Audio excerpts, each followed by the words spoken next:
Hello, welcome to my video.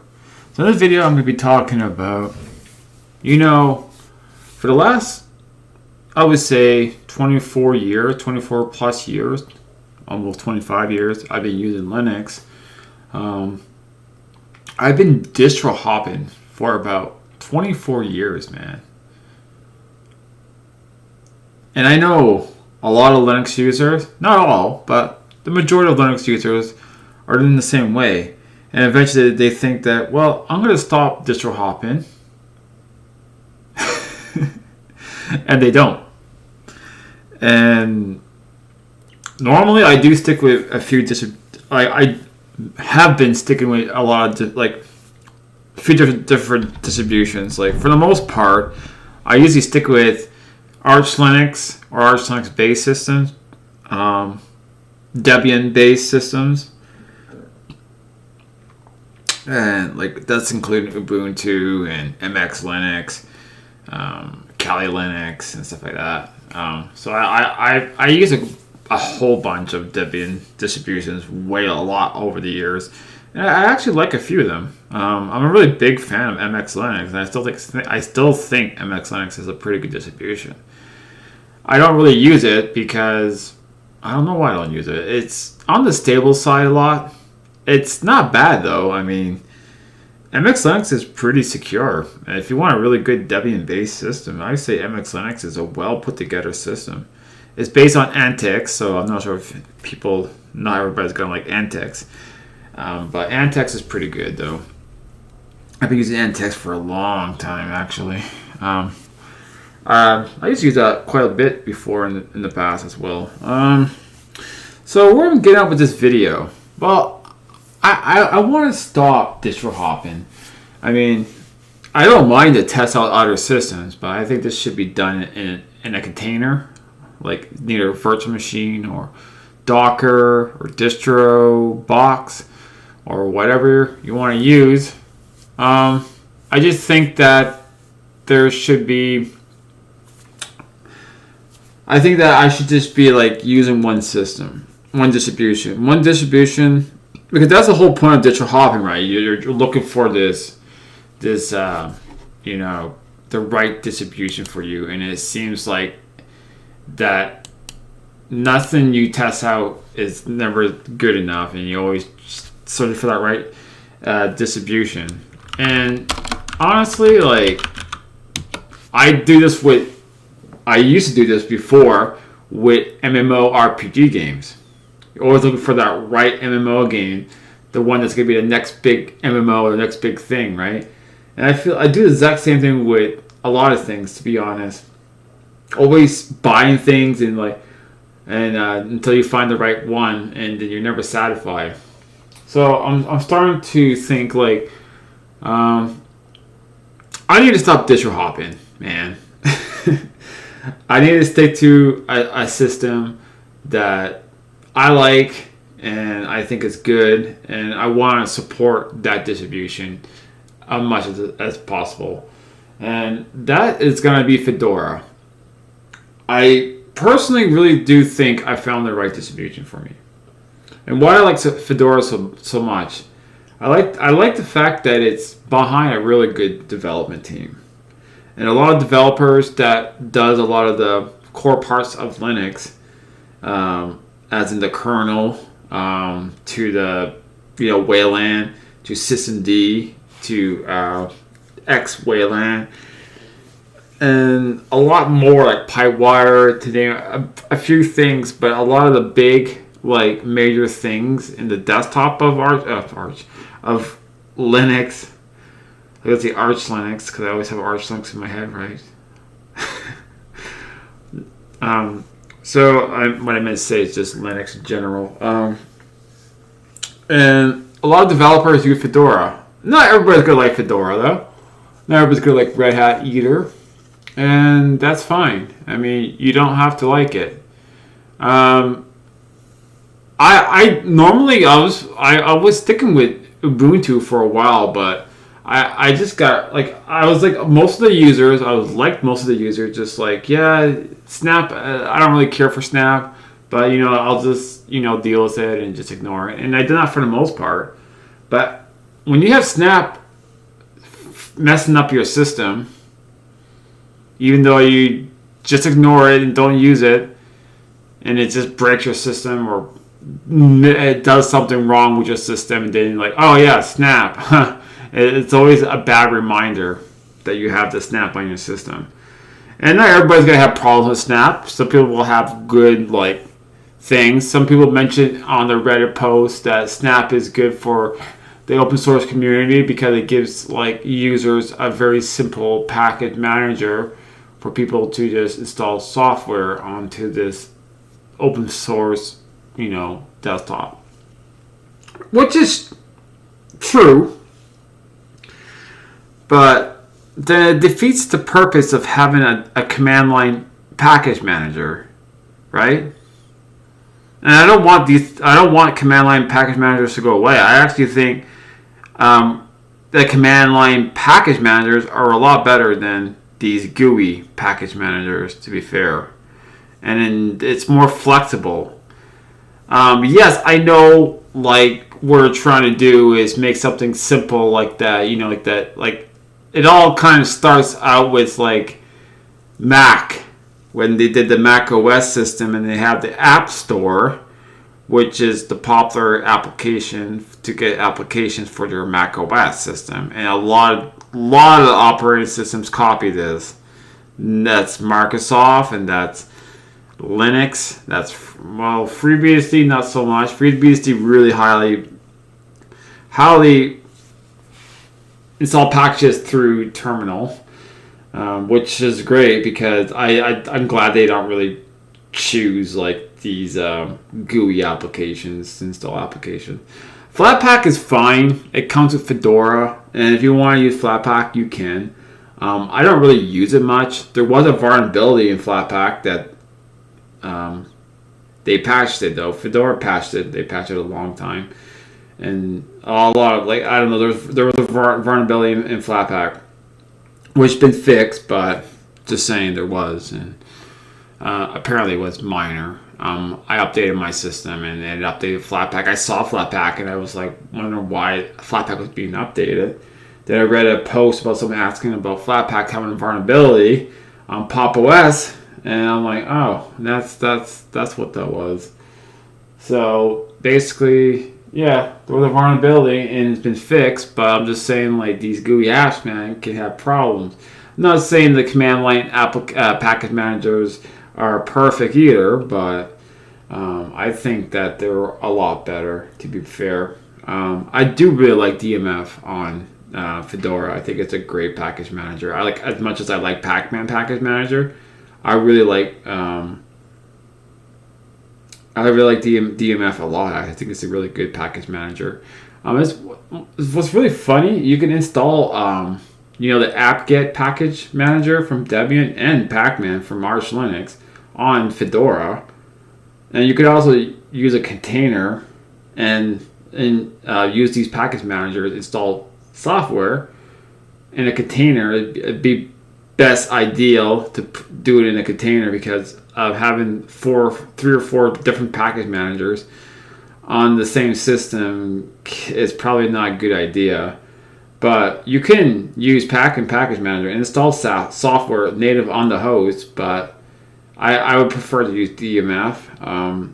But what's cool about it having these package managers, you can use them in a container, and you can install packages through to a container, and you can launch the package natively onto your Fedora system, which is pretty cool. I mean, you can do this with a lot of Linux systems. You can make a lot of container systems, and that also launch the application onto your host system. But I just think it's cool that it has the package managers, you can download it from the Fedora repository, which is quite interesting. I actually installed Pacman and app just for fun and see if they work. They do work. So that's really interesting. Even Pacman package manager, it works. You can install packages and you run the command line and everything, and it works. I'm not sure you can update the system of Fedora with Pacman package manager, but you can indeed install packages with it. Um, I deleted it though because I was like, I'm using Fedora, man. I gotta let Arch Linux go. I gotta let Arch Linux go. I like Arch Linux a lot, but I'm really done with roll and release systems. That includes Gentoo because Gentoo is a roll and release system. I know people can be like, oh, it's not really a roll and release system, Or even Arch Linux, you can use stable stuff with Arch Linux, and like I know, and the same with Gentoo, I know. But the point is, these distributions are really designed to be roll and release systems. Okay, just to be honest, like you can use it, you can make a stable system out of it, but you're kind of defeating the purpose of what the distribution is all about to begin with. And Gentoo and Arch Linux are definitely roll and release systems, even though you can make it stable. It's just the whole purpose of these systems are to be roll and release, and I think that's the fun part about the system is to be roll and release. So if I'm going to use something stable, I'm going to use a release cycle type distribution, and there's a bunch of them, But I choose Fedora because I think Fedora is just overall just really professional system, and I just like the ButterFS support and how they have like Snapper and ButterFS Assistant and plugin for Snapper all from the main repository, which is really nice.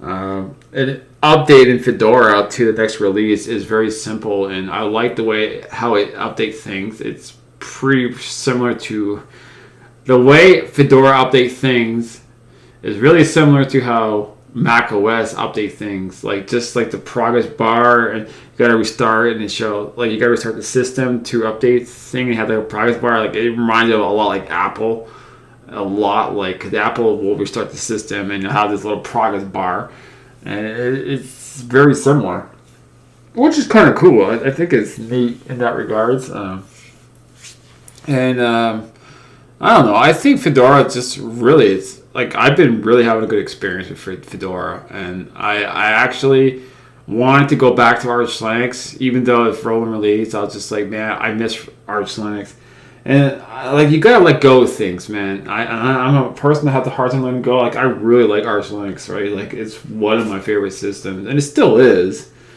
But I like since this backdoor kind of just woke me up. Like it's like, dude, I can't be doing roll and releases anymore. I can't. Like it's putting my computer at risk. I mean, sure. I mean, there's a lot of things people say like, oh, now everything will be better now. We learned from that mistake and blah blah blah. I just think roll and release by practice is probably just not. It's more like your system is more closer to getting vulnerabilities compared to a roll and release compared to a release cycle type distribution or a stable distribution. They will probably never get vulnerability as quickly as upstream roll and release type distributions. And I know people will probably argue with me with this, and sure, if there's any real good argument with this, and there's any good like information that I can check out or whatever about roll and release, and it's very safe to use, then please by all means let me know.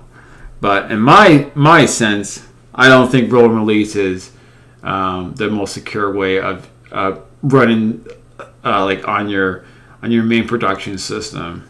I mean, if you have like a test computer in the background you just to play around with, and it's not really like a system you use for anything else other than just testing stuff, sure, I think roll and release would be good for that. But when it comes to like your production computers that you actually use them on a daily uses, like for gaming or for just media stuff or just computer stuff in general, and it's your main machine, I think a stable release system like Fedora is probably better for me, because Fedora is not really like roll and release and is not really too stable. It's right in the middle, and I think it's right, like it's the sweet spot for Linux. You know what I mean? I think it's right there. It's in a really good, like it's semi like rolling release, but it's not, and it's like stable, but it's more like the packages are a bit more updated compared to Debian and some other distributions that are stable. So I think Fedora is just in the right, like they have like they're doing the system quite right. I see like other systems they kind of like follow Fedora a lot, and there's one system that comes to mind that follows Fedora a lot. It's OpenSUSE and Pop! OS. So I think these two systems really follow Fedora a lot, because Fedora's been around for a long time. I mean, it's been around just as long as I've been using Linux. And I've been using Fedora since 2003, man, since it first came out, same as Ubuntu. These systems, I actually test out every single release. I never stick with the release sometimes. Sometimes I do, sometimes I don't. For the most part, Fedora, I actually made Fedora for a while, a long time ago, way before I started doing videos on YouTube. I used to pretty much rock hardcore on Fedora. It was called Fedora Core in the day, and like my old nickname that I used to use years ago was called Tux Hat, and that nickname come from me using Fedora. And I've been a big Fedora user, and if you know me for many years, you know that I always like to use Fedora systems. As much as I do talk about Arch Linux, because I do like Arch Linux, and I've been using Arch Linux since like 2006, and till this year, and I stopped using it because it's rolling release. That's the only thing. And I don't really trust too much of AUR as well, because there's no GPG package signatures for it. Their packages, so it's kind of like using it on your own risk in a way. So I mean, Pacman Package Manager has pretty much every app that I need to use. I don't even need to use AUR on Arch Linux. So I mean, therefore it's fine for me. But it's mainly the roll and release nature of the software you get from the package manager, and I think it's. And I know, like, just people can say like it's safe to use it. It's not a bad system, blah blah blah. And it's not like Arch Linux ever broke on me. I mean, I never like it used to break back in the day, but nowadays like Arch Linux is pretty stable. I mean, I mean, of course you're gonna get some problems sometimes, probably. But the thing about Arch Linux as well, on my B-Link, it sometimes doesn't always detect my Bluetooth. And what's really nice about Fedora, it works really good in the B-Link. I mean, like, it works like my everything works really good out of the box. Like, I was playing games on my B-Link on Steam, and I connected my PS5 controller once, and every time I just turn on my PS5 controller, it just now detects it all the time, and I just turn I unplug it because like I have it on my desktop, which I play games on there as well. I actually have a dedicated gaming PC, which I use. It basically runs Final Fantasy 14, and that's all that computer really does is run Final Fantasy 14. Yes, I made a computer for Final Fantasy 14 because I love that game so much. But if I want to play like other games and I want to sit on the couch and play games, like test games on my B-Link, because my B-Link is not really the best hardware, but I like to play games on it just because it's such a small little computer.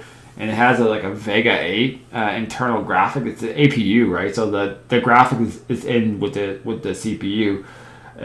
It's just, it really blows my mind. Like I'm playing Monster Hunter Rise, and I'm playing Liza P on there, and it's like, wow, it actually runs it pretty good. But I bought the game No Rest for the Wicked, and I ran No Rest for the Wicked on the B-Link. As the game looks pretty indie and looks pretty simplistic, right? With the isometric view, you think that this game wouldn't take much resource. My God, it takes a lot of resource. Like Liza P seemed like a bigger game.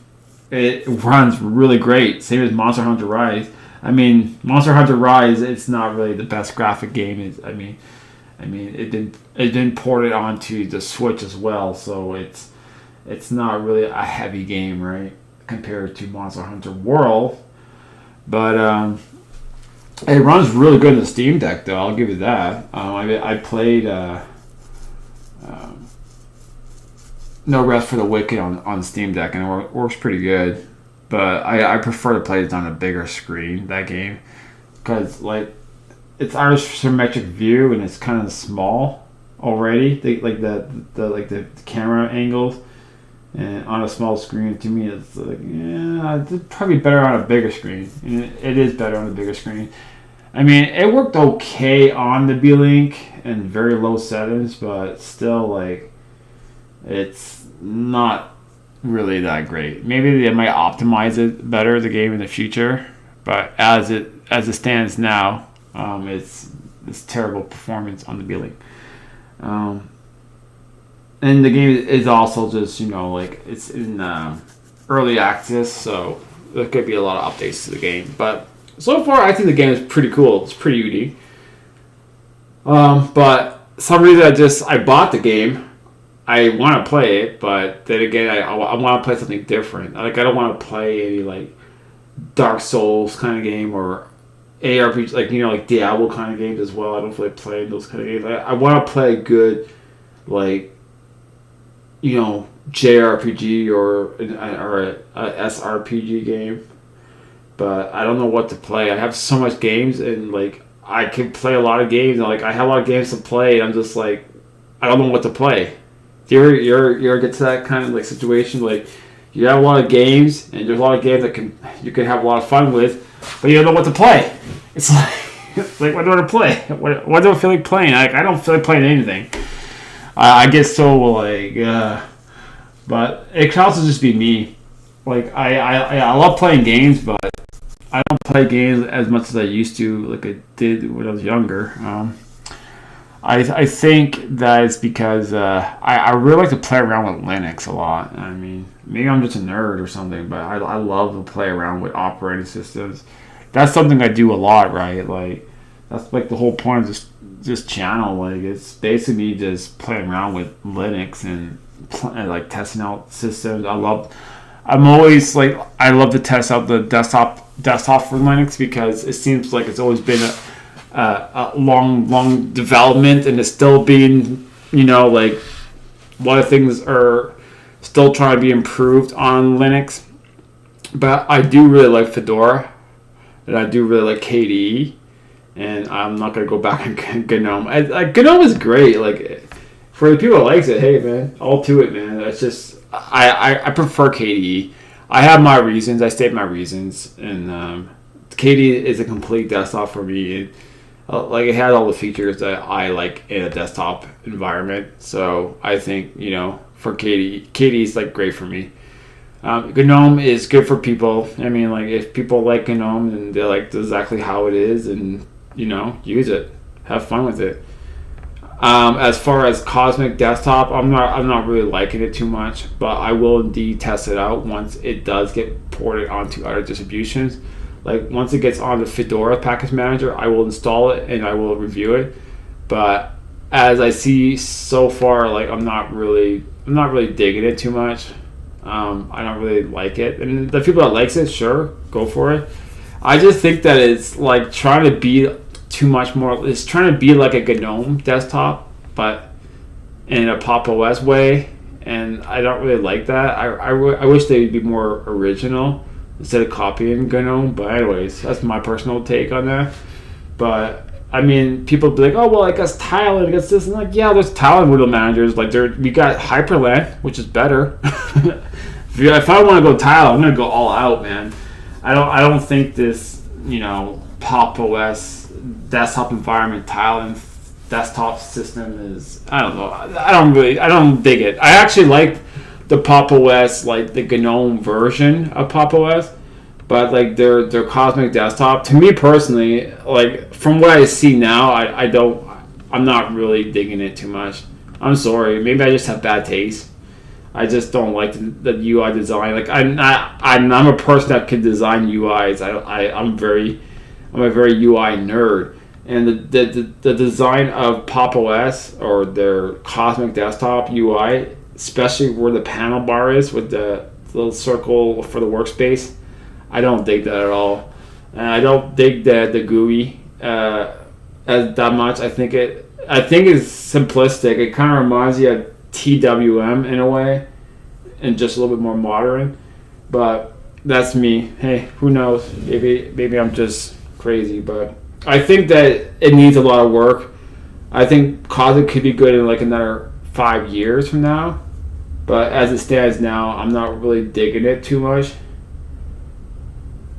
I'm really looking for a really good desktop, and I think KDE is probably the best desktop for Linux. If KDE can actually, improve things with for NVIDIA driver, like with the implicit sync and all that, like in 6.1, and if they can make the system more stable and less buggy, I think KDE is probably the best desktop environment, even with Cosmic coming into the desktop realm of Linux.